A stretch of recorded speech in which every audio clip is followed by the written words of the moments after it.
한국 금메달 따주세요. 제 목숨이 걸렸어요. 일본의 작은 가정집. 한 여학생이 파리올림픽을 시청하며 두 손 모아 기도하고 있습니다. 부모님은 심각한 표정을 지으며 TV를 지켜보고 있는데요. 도대체 이 가족에겐 무슨 일이 있었던 것일까요? 오늘은 일본에서 넘어온 유쾌한 사연을 여러분께 들려드리려고 합니다. 오늘의 이야기 시작합니다. 아 참, 여러분의 구독과 좋아요는 폭염도 물러가게 합니다. 제게 시원한 바람 한번 쏴주세요. 여러분 안녕하세요. 제 이름은 사야카입니다. 일본에서 대학을 다니고 있는 평범한 학생이죠. 파리올림픽이 한창 진행 중인 여름, 우리 집에서는 평소와 다름없는 일상이 이어지고 있었지만 그 아래에는 항상 긴장감이 감돌고 있죠. 저는 일본에서 태어난 외동딸로 아빠는 순수 일본인이고 엄마는 한국인 외할아버지와 일본인 외할머니 사이에서 태어난 혼혈이시죠. 아빠는 유도 도장관장을 오랫동안 하셨고 엄마는 태권도 도장관장님이세요. 네, 맞아요. 한 지붕 아래 두 나라를 대표하는 국기가 모여있는 가족이죠. 일본의 유도, 한국의 태권도. 제가 어린 시절부터 올림픽이나 아시안게임이 다가올 무렵에는 집안의 분위기가 때론 뜨겁고 때론 차가운 냉온을 왔다 갔다 하는 긴장감이 감돌곤 했습니다. 바로 부모님이 자신의 무술이 최고라고 자부하시며 기싸움을 펼치시거든요. 아빠와 엄마는 각자 자신이 사랑하는 무술이 최고라고 주장하시며 올림픽이나 아시안게임 때마다 유도와 태권도의 중계방송을 두고 TV 리모컨의 소유권을 항상 다투셨어요. 두 분 모두 제가 태어나기 이전 젊은 시절에 각 종목 선수를 하셨기 때문에 승부욕은 날할 것도 없고요. 방콕에서 진행된 아시안게임에서 두 분이 만나 결혼까지 하셨다고 했는데 종목을 초월한 사랑이 결혼을 하신 이후로는 올림픽과 아시안게임마다 부부싸움으로 번지는 모습이 참 웃겼습니다. 어릴 적부터 무도인 부모님 밑에서 자란 저는 부모님의 등살에 밀리다 못해 결국 운동 자체를 포기했습니다. 아빠가 유도로 끌어들이려 하고 엄마가 태권도로 끌어들이려 하며 저를 사이에 두고 벌어진 부모님의 줄다리기에 제 몸과 마음이 지쳐버렸기 때문이죠. 게다가 돌아가신 외할아버지께서 한국의 국기인 태권도에 대한 자부심을 갖고 계셨고 외할아버지도 일본으로 넘어와서 태권도장을 차릴 정도로 태권도에 대한 사랑이 넘치는 분이셨기에 그 피를 물려받은 엄마는 오죽하겠어요. 한국인의 피를 가진 엄마는 한국이 태권도로 금메달을 딸 때마다 소녀처럼 행복해하셨고 태권도 외종목에서도 한국인이 선전하면 박수를 치셨죠. 한국을 응원하는 모습을 본 순수 일본 혈통인 아빠는 못마땅해 하시고 비아냥거리며 시비를 거니 둘의 싸움은 자연스레 번지게 된 것이죠. 아무튼 인연을 주기로 찾아오는 집안에 들이우는 검은 그림자를 이번 파리올림픽에서도 저는 피하지 못했습니다. 얼마나 심각한지 모르시겠다고요? 그럼 제가 더 말씀드리죠. 때는 2020 도쿄 올림픽에서의 일입니다. 우리나라에서 열린 올림픽인 만큼 유도 종목의 전 체급 금메달을 목표로 둔 저희 일본이 일명 고질라라는 경기 시스템 분석 프로그램까지 사용하며 도쿄올림픽 때 14개 체급 중 9개의 금메달을 땄었죠. 고질라의 뜻은 금, 골드, 유도, 한판승 입본, 혁명 레볼루션, 조화 어코던스의 약자로 전 세계 유도 선수들의 방대한 경기 및 기술 정보를 수집하고 이를 분석해서 필승 전략을 짤 수 있도록 도와주는 프로그램이라고 해요. 좀 유치하긴 해도 이 시스템 덕분에 유도에서 많은 메달을 딸 수 있었고 아빠는 우리가 금메달을 딸 때마다 고질라, 고질라 라고 소리치며 집안을 고질라처럼 손가락을 구부리고 뛰어다니셨죠. 엄마는 그 모습을 보고 항상 한숨을 쉬고 머리를 부여잡고 두통을 호소했고요. 저는 아빠의 모습에 거리를 두며 방으로 들어가기 일쑤였죠. 그런데 도쿄올림픽 때 큰 사건이 터지고야 말았죠. 유도에서는 우리나라가 금메달을 휩쓴 반면 태권도 종목에서 한국은 금메달을 따지 못하자 아빠가 엄마를 약간 놀리셨고 그 이후로 엄마는 기분이 많이 상하셨어요. 그런데 거기서 그쳐야 할 아빠의 놀림이 점점 과해지며 고질라의 모습으로 변하더니 집안을 활개치며 뛰어다니셨죠. 저는 아빠에게 그만하라고 정신이 없다고 소리치며 아빠를 말렸지만 아빠는 영화 속에서 무엇이든 부수고 다니는 고질라처럼 더욱더 신나서 활개를 치셨죠. 그런데 제 입이 떡 벌어지는 경악스러운 순간이 눈 깜짝할 새에 일어났어요. 참다 못한 엄마가 소파에서 일어나 아빠에게 돌려차기를 시전하였고 정확히 오른쪽 얼굴을 가격당한 아빠가 그대로 바닥에 곤두박질 쳤죠. 순식간에 일어난 상황에 저는 당황하였고 엄마는 큰 소리를 지르며 여태까지 살아온 인생에서 당신이 제일 싫은 순간이야 라고 버럭하시고는 방으로 들어가 문을 쾅 하고 닫으셨죠. 저는 우선 아빠가 너무 큰 소리로 바닥에 고꾸라지셨기에 걱정이 되는 마음에 아빠에게 달려갔어요. 아빠에게 물었어요. 아빠, 괜찮아요? 소리가 정말 크게 났어요. 정신이 든다면 일어나 봐요. 그러자 아빠가 기어가는 듯한 소리로 제게 속삭였어요. 고질라가 쓰러졌어. 이 상황에서도 아빠가 농담을 하는 걸 본 저는 아빠의 등짝을 세게 때리며 얼른 일어나라고 하였고 아빠는 오른쪽 뺨을 부여잡으시며 일어나셨죠. 그리고 아빠는 엄마가 쾅 하고 문을 닫아버린 방의 방문을 두드리며 자기, 미안해. 앞으로 안 그럴게. 사과를 받아줘. 라고 하였지만 방 안에선 아무 소리도 들리지 않았죠. 그렇게 저와 아빠는 엄마의 기분이 풀릴 때까지 기다렸어요. 하지만 저흰 그날부터 그 다음 날까지 밥을 먹지 못했죠. 엄마가 방에서 꿈쩍도 안 하시고 나오시지도 않고 식사도 안 챙겨주시고 뭐라도 먹을 게 있나 냉장고를 봤지만 아무것도 없었고 제가 엄마가 있는 방 문을 두드리며 배고프다고 연신 말했음에도 불구하고 엄마는 아무런 미동 없이 나가라는 단어만 말씀하셨죠. 하루 반나절을 굶고 나니 아빠가 저를 데리고 밖으로 나가 초밥집에 들러 초밥으로 허기를 달랬어요. 아빠에게 우리 계속 이렇게 밥을 사 먹어야 할까요?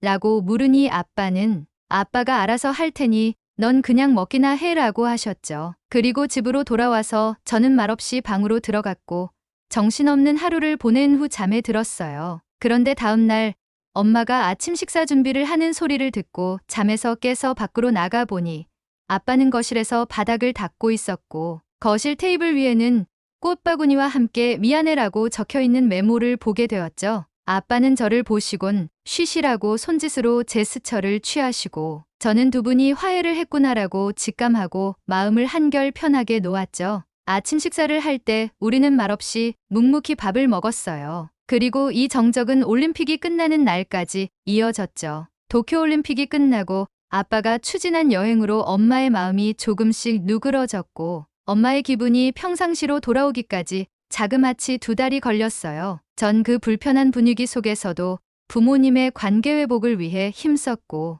예전처럼 돌아온 부모님의 애정에 한편으론 다행이다 싶었죠. 그리고 저는 앞으로 이런 일이 일어나지 않을 거라는 확신까지 들었어요. 하지만 그것은 제 크나큰 착각이었죠. 항저우 아시안게임에서 또 각자의 국기가 우월하니 하며 싸우기 시작하셨기 때문이죠. 불행 중 다행으로 일본이 유도 종목에서 그리고 한국이 태권도 종목에서 금메달을 많이 획득하며 부모님의 티격태격은 도쿄올림픽 때보다 줄어들었고 긴장감이 도는 분위기가 완화되는 데에도 한 달도 채 걸리지 않았어요. 그리고 어김없이 이번 파리올림픽이 찾아온 거죠. 이번 올림픽 이전부터 아빠는 파리에 직접 가서 유도를 응원해야 된다. 일본이 이번에 금메달 목표를 20개를 두고 있다. 도쿄올림픽에서의 최다 메달의 기록을 갱신할 거야. 라고 하며 파리로 가자고 소리치셨고 엄마는 어떻게 파리를 가냐고 도장은 어떻게 하고 파리를 가려고 하냐고 잔소리를 하셨죠. 그 모습에 아빠는 한국은 메달 목표가 5개라던데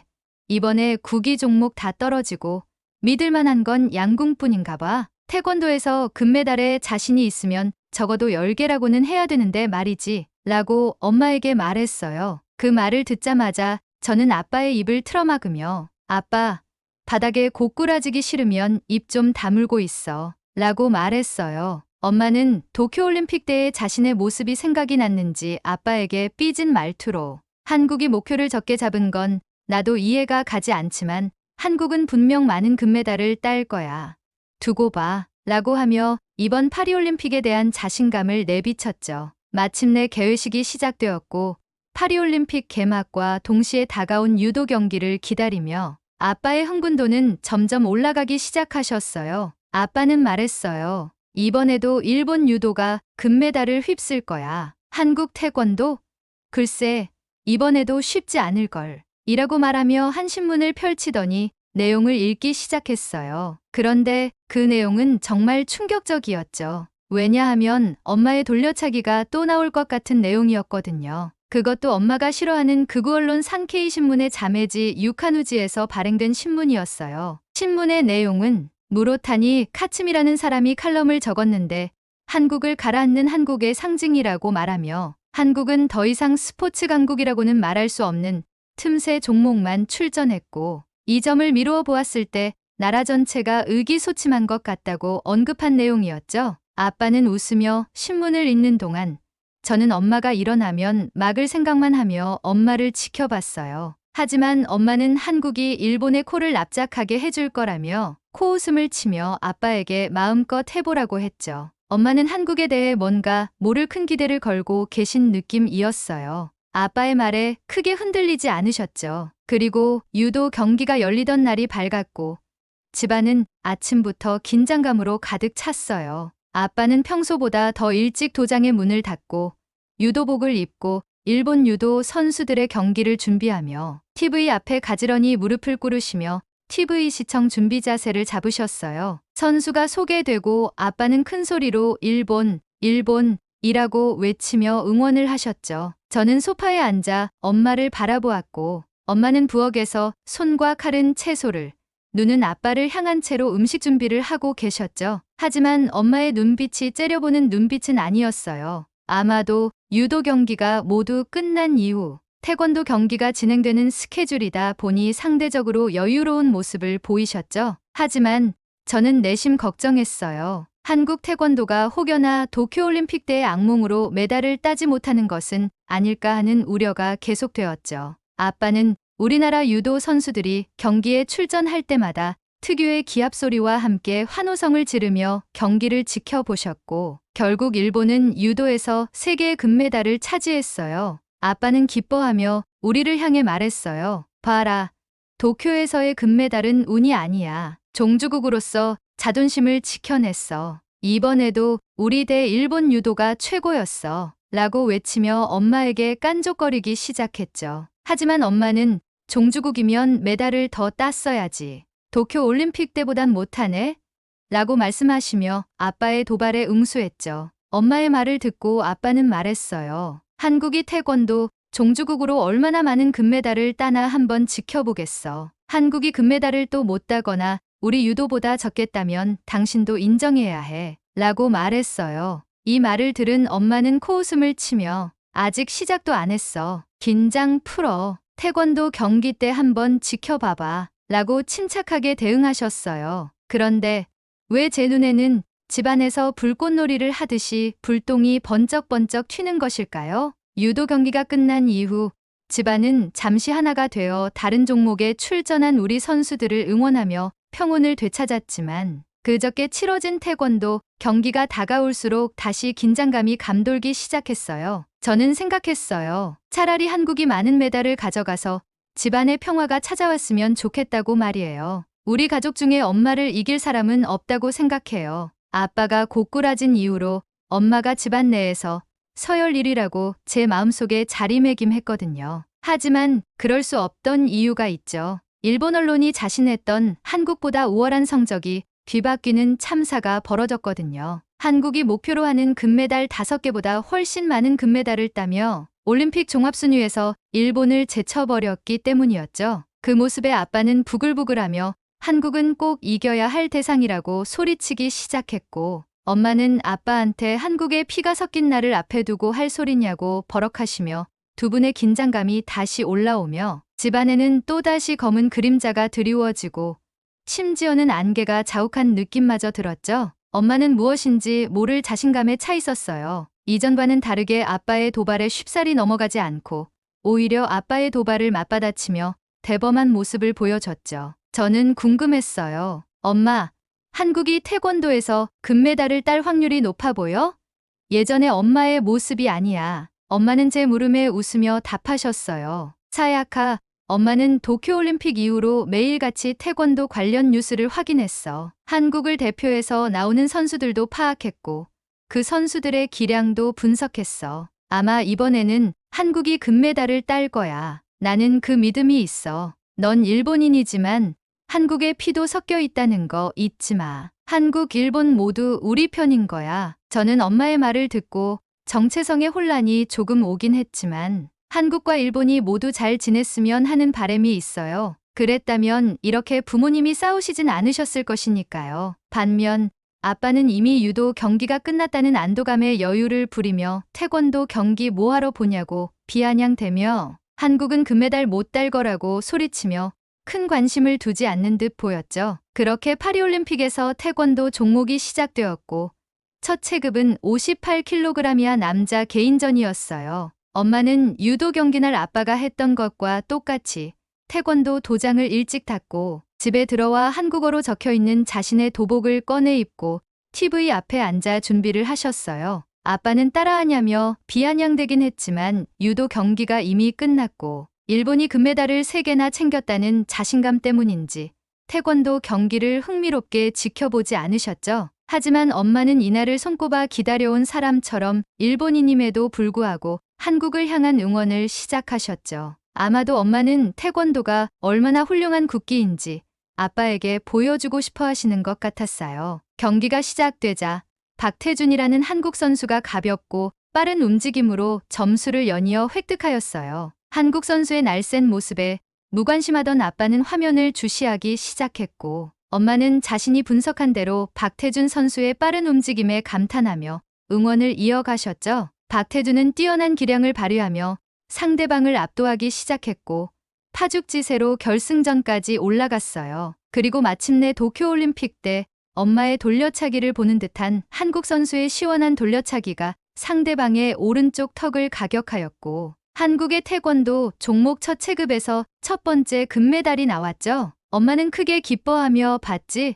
태권도도 만만치 않아 라고 외치셨고 아빠는 오른쪽 턱을 손으로 감싸며 약간 놀란 표정을 지으시더니 태권도 경기를 좀 더 진지하게 지켜보게 되었죠. 다음 날 한국의 두 번째 체급 경기가 있었어요. 태권도 57kg급 여자 개인전이 시작되었고 출전한 한국의 김유진 선수는 시작부터 놀라운 피지컬과 움직임으로 상대를 제압하기 시작했어요. 엄마는 신나서 말했어요. 사야카, 저 선수는 세계 랭킹이 24위밖에 안 되는데도 불구하고 이번 올림픽 기대주야. 어렵게 파리올림픽 선수단에 승선했기 때문에 그만큼 간절한 마음을 가지고 뛰는 거야. 잘 봐봐. 김유진 선수가 어떻게 결투하는지. 엄마는 자신이 분석한 내용을 연신 얘기해주며 저와 아빠의 몰입도를 올리기 시작했어요. 그리고 김유진 선수는 16강전에서 세계 랭킹 5위인 터키 선수의 머리를 연달아 가격하며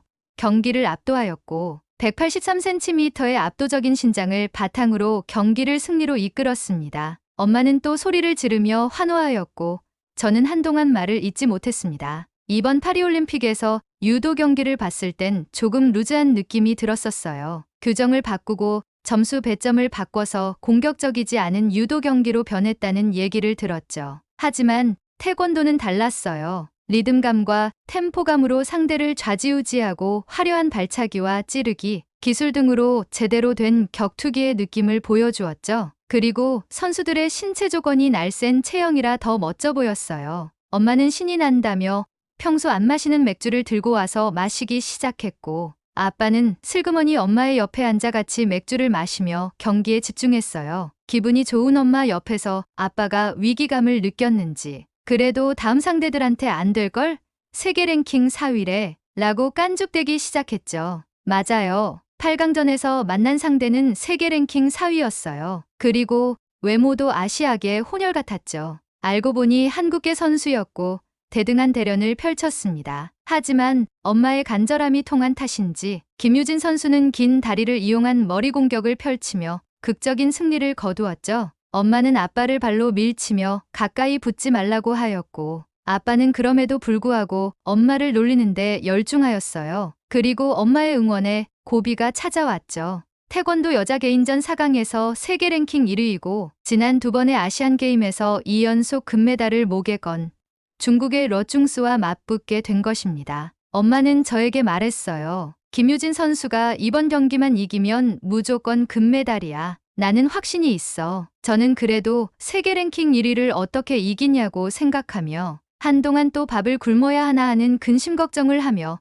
경기를 관람했습니다. 그런데 놀라운 일이 벌어졌습니다. 한국의 김유진 선수가 경기 초반부터 놀라운 발재간으로 공격을 성공시켜 상대 중국 선수를 당황하게 만드는 거 아니겠어요? 그렇게 초반부터 쉴 새 없이 밀어붙이던 한국 선수는 라운드가 진행될 때마다 점수차를 크게 벌려 나가기 시작했습니다. 엄마는 한국의 김유진 선수가 공격을 성공할 때마다 그렇지, 잘한다 하며 응원하였고, 한국 선수의 파상 공세에 중국은 처참히 무너졌습니다. 10대3 한국의 김유진 선수의 압승이었습니다. 엄마는 거의 정신을 잃을 정도로 한국 선수에게 응원을 보냈고, 아빠는 말없이 상황을 지켜만 보고 있었습니다. 저는 태권도가 이렇게 매력적인 스포츠구나 하는 생각이 들며 엄마의 응원에 동참하기 시작했어요. 아빠는 저를 째려보았고 저는 무언의 눈빛으로 아빠도 참여하라고 눈치를 주었죠. 그리고 대망의 결승전.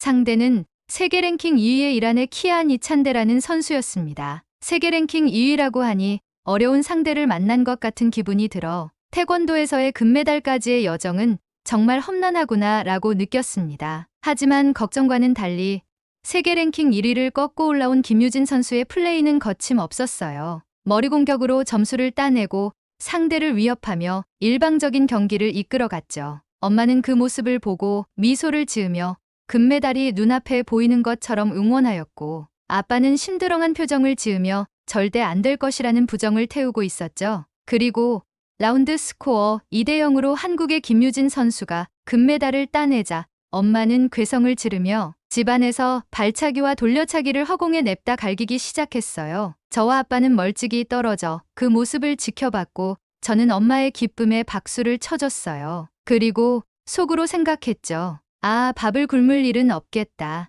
하고요. 하지만 이 기쁨에 아빠가 찬물을 끼얹었어요. 그래봤자 금메달 2개네. 일본은 3개라고. 한국이 태권도에서 금메달 3개 이상 딸 일은 없을 거야. 오늘 행운을 다 썼어. 그 순간 엄마의 표정이 싸늘하게 굳어져 가더니 아빠를 째려보며 말했어요. 그래, 한국이 금메달 3개 이상 딸 때까지 밥은 알아서 먹는 걸로 하자. 그러고는 바로 방으로 들어가 문을 쾅 하고 닫아버리셨죠. 저는 아빠의 등짝을 때리며 책임지라고 하고 어떻게 할 거냐고 물었어요. 아빠는 나가서 초밥이나 사 먹자고 말하셨지만 저는 엄마가 해준 따뜻한 음식이 좋기 때문에 싫다고 했죠. 도쿄올림픽 때의 악몽이 되살아나는 것 같아 몹시 힘든 지금, 한국의 태권도 선수들을 향한 응원만이 엄마의 기분을 좋게 하는 일이라고 생각했고 이렇게 사연을 보냅니다. 우리 모두 한국 태권도 대표팀의 금메달을 위해 응원해요. 저 밥 먹고 싶습니다. 굶기 싫어요. 일본에서 날아온 오늘의 사연 어떠셨나요? 이런 가정에서 태어난 사야카의 마음을 알 수는 없지만 정말 곤란해 보입니다. 하지만 한국 대표팀을 응원한다는 것은 정말 뿌듯한 일이네요. 오늘의 이야기는 여기까지입니다. 파리올림픽에서 한국의 태권전사 태권낭자들이 금빛 물결을 이어갈 수 있도록 응원하는 차원에서 좋아요와 구독 한 번씩 부탁드리겠습니다. 파리올림픽에서의 한국 대표팀, 그리고 4년 동안 피땀 흘린 전 세계 많은 선수들이 부상 없이 무사히 재기량을 펼치고 오길 기원하겠습니다. 시청해주셔서 감사합니다.